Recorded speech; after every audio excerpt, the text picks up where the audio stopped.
Horton Tower is in Lancashire and sits on top of a hill described as the tallest in the area. The land has been in the possession of the de Horton family, descendants of Harvey de Walter, a companion of William I, the Conqueror, and through the female line of Godiva, the Countess of Mercia, at least since the 12th century. The family first took the name Horton, spelled Hoghton but pronounced Horton, in 1150. The current house, a fortified country manor, was built between 1560 and 1565, and some historians have asserted that a notation in a will in 1581 is evidence that a young William Shakespeare may have spent time at Horton Tower, although there is scholarly dispute over that claim.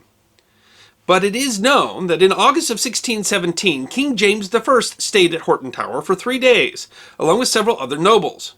Some scholars speculate that this visit is what prompted the king to resolve a dispute between Catholics and Puritans in Lancashire regarding sports that were permitted on Sunday, published as the Book of Sports, which allowed archery, dancing, leaping, vaulting, or any other such harmless recreation on the Christian Sabbath, but prohibited bear and bull baiting and bowling.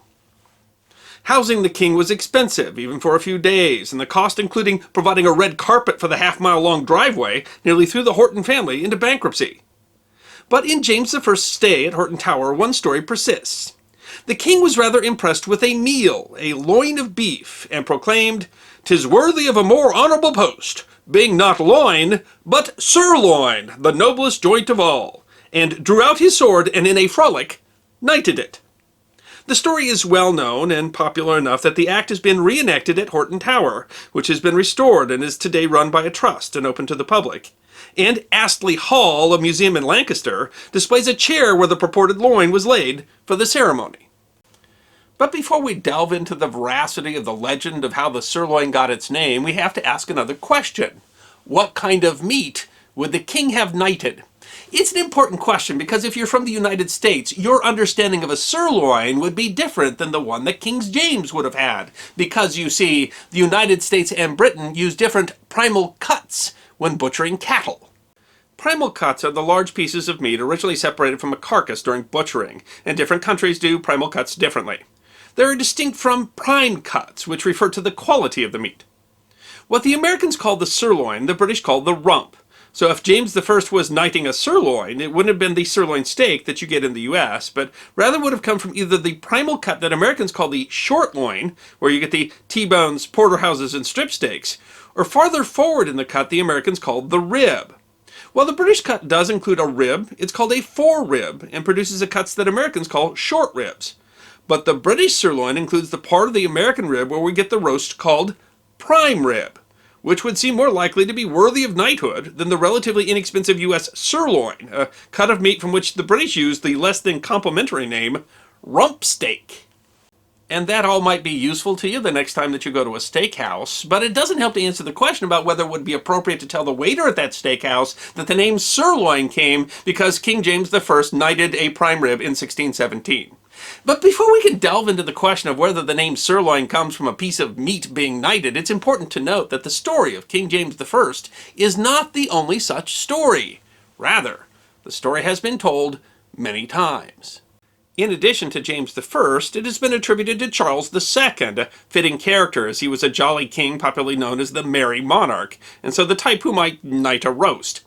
But the story has also been attributed to Elizabeth I, who reigned 60 years before Charles, and who, according to a 19th century ballad, decreed, "While the queen rules the realm, let sirloin rule the roast."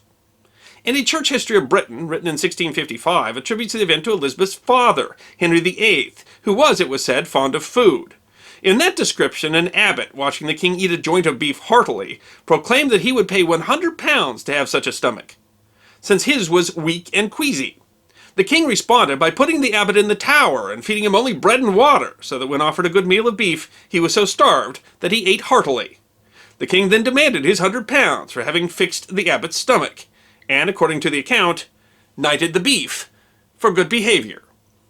An even more quizzical account on the World Wide Web describes the knighting as having been done by King Henry XIII, which is why you shouldn't believe things you read on the World Wide Web.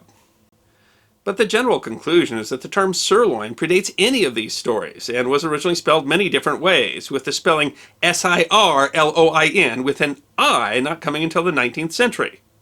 The consensus is the etymology of the word sirloin comes from the French sur, S-U-R, meaning above, and referred to the cut of meat above the loin.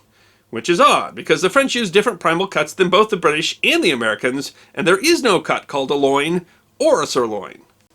And so even if the name sirloin has nothing to do with the knighting of a piece of meat, it is still a rather obvious pun, so much so that the name Loin of Beef appears in not one but two episodes of Bugs Bunny cartoons, 1949's Rabbit Hood and Nighty Night Bugs, which won the Academy Award for Best Animated Short Film in 1959, the only Bugs Bunny cartoon to be so honored. And so it is quite possible that any or all of the monarchs mentioned availed themselves of this simple pun in jest at some time during their reign, and as they were the king or queen, you can guess that whoever was at the table with them laughed as if it was the most original joke they'd ever heard. If you enjoyed this History Guy short, then feel free to click that like button, subscribe to our channel, and check us out on Patreon, Twitter, Instagram, Facebook, and our merchandise on teespring.com.